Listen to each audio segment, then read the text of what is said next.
విజయవాడలో Congress PCC chief గా బాధ్యతల్ని చేపట్టారు వైఎస్ షర్మిల. వచ్చే ఎన్నికల్లో కాంగ్రెస్ ను అధికారంలోకి తీసుకొచ్చేలా ఆమె కృషి చేస్తానన్నారు. ఏపీని జగన్మోహన్ రెడ్డి అప్పుల కుప్పగా మార్చారని మండిపడ్డారు. అయితే చంద్రబాబు వదిలిన బాణమే షర్మిల అని వైసీపీ నేతలు విమర్శించారు.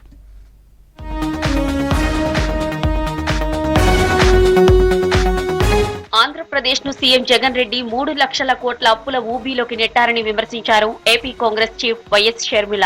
రాష్ట్రానికి ప్రత్యేక హోదా రాకపోవడానికి కారణం చంద్రబాబు జగనేనని విమర్శించారు. బీజేపీ దోస్తీ కోసం పోలవరాన్ని తాకట్టు పెట్టారని మండిపడ్డారు షర్మిల. అంతకుముందు విజయవాడలో ఏపీసీసీ చీఫ్ గా బాధ్యతలు స్వీకరించారు షర్మిల. పీసీసీ నియామక పత్రాలను షర్మిలకు అందించారు రుద్రరాజు. తర్వాత షర్మిల సమక్షంలో కాంగ్రెస్ లో చేరారు ఆళ్ల రామకృష్ణారెడ్డి. 3 లక్షల కోట్లకు పైన మొత్తంగా ఈరోజు అప్పులు 6.5 లక్షల కోట్లు.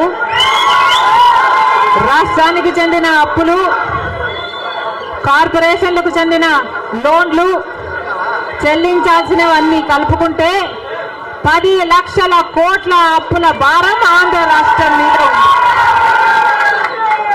మరి ఇంత అప్పులు చేశారే, ఇన్ని డబ్బులు తెచ్చారే, మరి రాష్ట్రంలో ఏదైనా అభివృద్ధి జరిగిందా అని భూతద్దం పెట్టి చూసినా ఎక్కడా కనిపించదు.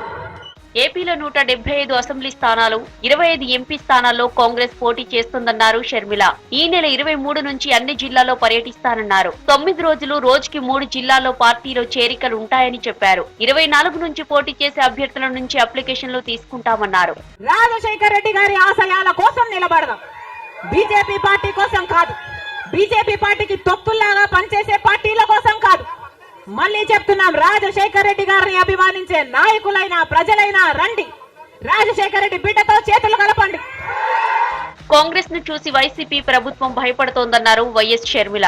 బాధ్యతలు తీసుకుంటున్న సమయంలో తన కాన్వాయ్ ని ఎందుకు మళ్లించారని ప్రశ్నించారు. అంతకుముందు షర్మిల వెళ్లే కాన్వాయ్ ని అడ్డుకొని దారి మళ్లించారు పోలీసులు. ముందస్తు ప్లాన్ ప్రకారం కాకుండా మరో దారి నుంచి కాన్వాయ్ పంపించారు. దీంతో పోలీసుల తీరుకు నిరసనగా రోడ్డుపై బైఠాయించారు కాంగ్రెస్ నేతలు, కార్యకర్తలు. తాము షర్మిల కాన్వాయ్ అడ్డుకోలేదన్నారు విజయవాడ సిపి కాంతి రాణా. ట్రాఫిక్ లో భాగంగానే ఒకేసారి పెద్ద సంఖ్యలో కార్లను అనుమతించలేదన్నారు. కొన్ని మీడియా ఛానళ్లు తప్పుడు ప్రచారం చేస్తున్నాయని చెప్పారు సిపి కాంతి రాణా.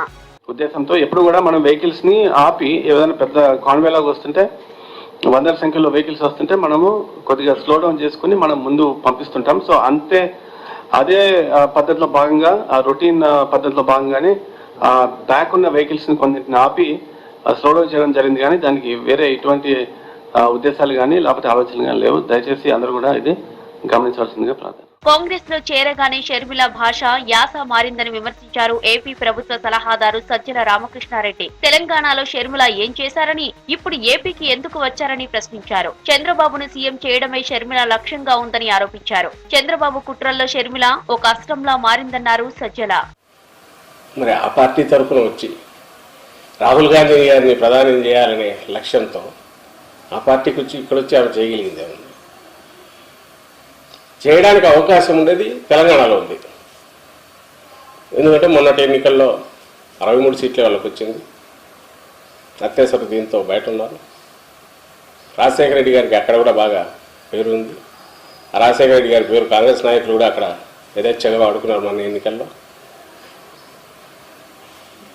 షర్మిల ఏకంగా అక్కడ పార్టీని పెట్టి 3 ఏళ్ళు నడిపారు కాబట్టి అక్కడికి వెళ్ళి దానికి ఏదో వేణీళ్ళు చల్లనట్టం కొంచెం కలపలకు కూడా ఉపయోగించి తిరిగితే రాహుల్ గాంధీ గారిని ప్రధాని చేయడానికి మనం పనికొచ్చేదేమో తెలియదు. కానీ ఇక్కడ వచ్చి ఏం చేస్తారు? మరి ఎందుకు వచ్చారు? ఆమె లక్ష్యం రాహుల్ గాంధీ గారిని చేయాలో ఇంకోటం కాదు, సిబిఎన్ చంద్రబాబు నాయుడు గారిని ఇక్కడ ముఖ్యమంత్రి చేయడం ఎట్లా అని ఉన్నట్టు.